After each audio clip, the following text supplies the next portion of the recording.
100 days weight loss challengeல டே 30 morning MD ஸ்டொமக்கில் warm water குடிச்சிட்டு பிரேக்ஃபாஸ்ட்டுக்கு 10 o'clockக்கு கருப்பு கவனி கஞ்சி தான் வந்து குடிச்சிருந்தேன். அது எப்படி பண்ணுறதுன்னு பார்க்கலாம். 50 கிராம் கருப்பு கவனி அரிசியை 8லேருந்து 9 மணி நேரம் ஊற வச்சு தண்ணியை வெடிகட்டி அரிசியை மட்டும் ஒரு மிக்சி ஜாருக்கு மாற்றிட்டு அதில் கொஞ்சமாக சீரகம் மிளகு வந்து ஆட் பண்ணி பல்ஸ் மோடில் கொரகொரப்பாக அரைச்சிக்கோங்க. ரொம்ப மாவாக அரைக்காதீங்க, கொரகொரப்பாக இந்த மாதிரி இருந்தால் போதும். பொடி பண்ண அரிசியை ஒரு பாத்திரத்தில் மாற்றி 1 கிளாஸ் அரிசிக்கு 5 கிளாஸ் தண்ணி வந்து வச்சுக்கோங்க. இதுவே குக்கரில் வைக்கிறீங்கன்னா 4 கிளாஸ் தண்ணி வந்து போதுமானது.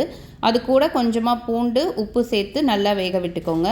குக்கரில் 4 விசில் வச்சுக்கோங்க. ஓப்பன் பாட்டில் 15லேருந்து 20 மினிட்ஸ் வந்து வேக விடுங்க. நடுவில் கிளறி விட்டுக்கோங்க, இல்லைனா அடி பிடிச்சிடும். அரிசி நல்லா வெந்ததும் ஸ்டவ்வை ஆஃப் பண்ணி ஆற வச்சுடுங்க. ஒரு 15 மினிட்ஸ்க்கு அப்புறம் அதில் வெங்காயம், தயிர், தேவையான அளவு தண்ணி சேர்த்து திக் கன்சிஸ்டன்சியில் மிக்ஸ் பண்ணிக்கோங்க. தயிர் பிடிக்காதவங்க தேங்காய் பால் கூட ஆட் பண்ணிக்கலாம். கருப்பு கவனி அரிசியில் வெள்ளை அரிசியை கம்பேர் பண்ணும்போது நிறைய மினரல்ஸ், விட்டமின்ஸ், ஃபைபர் இருக்கிறதுனால வெயிட் லாஸ்க்கு இது நல்லாவே ஹெல்ப்ஃபுல்லாக இருக்கும். வாரத்தில் 2லேருந்து 3 நாள் நீங்கள் இதை சாதமாகவோ கூழாவோ வந்து எடுத்துக்கலாம். இது கூட கொஞ்சமாக வெஜிடபிள்ஸ் ஆட் பண்ணி சாப்பிடுங்க.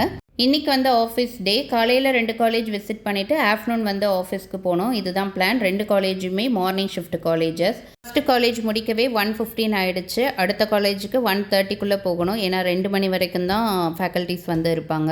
2 காலேஜையும் பார்த்துட்டு ஆஃபீஸ்க்கு ரீச் ஆகும்போது 3 o'clock. 3 o'clockக்கு லஞ்சுக்கு சாலட் தான் வந்து எடுத்துக்கிட்டேன். குக்கும்பரும் கேரட்டையும் ஒரு பாக்ஸில் எடுத்துக்கிட்டேன். இன்னொரு பாக்ஸில் சக்கரவள்ளி கிழங்கு, சோளம், வேர்க்கடலை, அது கூடவே பெப்பரும் சால்ட்டும் வந்து ஆட் பண்ணிக்கிட்டேன். எல்லாத்தையும் ஒன்றா போட்டு மிக்ஸ் பண்ணால் வந்துட்டு அதுலேருந்து வாட்டர் ரிலீஸ் ஆகும். ஸோ அதனால் எப்போவுமே தனித்தனி பாக்ஸாக வந்து எடுத்துகிட்டு வந்துடுறது. அது கூட 2 பாயில்டு எக்ஸ் வந்து எடுத்துக்கிட்டேன். மீட்டிங்லாம் முடிச்சுட்டு ஆஃபீஸ்லேருந்து கிளம்ப 7:30 ஆகிடுச்சு. அதுக்கப்புறம் வீட்டுக்கு வந்து சாப்பிட ரொம்ப லேட் ஆகிடும். அதனால் நானும் ஃப்ரெண்டும் பக்கத்தில் இருந்த ஷாப்பில் பன்னீர் சாண்ட்விச் வந்து ஆர்டர் பண்ணி சாப்பிட்ருந்தோம். நான் வந்து 2 பீஸ் எடுத்திருந்தேன். அது கூட ஒரு பீஸ் சீஸ் மசாலா பூரி வந்து சாப்பிட்டேன். வெளியில் சாப்பிடக்கூடாதுன்னு நினச்சி தான் ஆஃப்டர்நூன் வந்து சாலடே ப்ரிப்பேர் பண்ணி எடுத்துகிட்டு வந்தேன். ஆனால் வெளியில் சாப்பிட்ற மாதிரி ஆயிடுச்சு. இன்றைக்கி டே அவ்வளோதான். நாளைக்கு பார்க்கலாம்.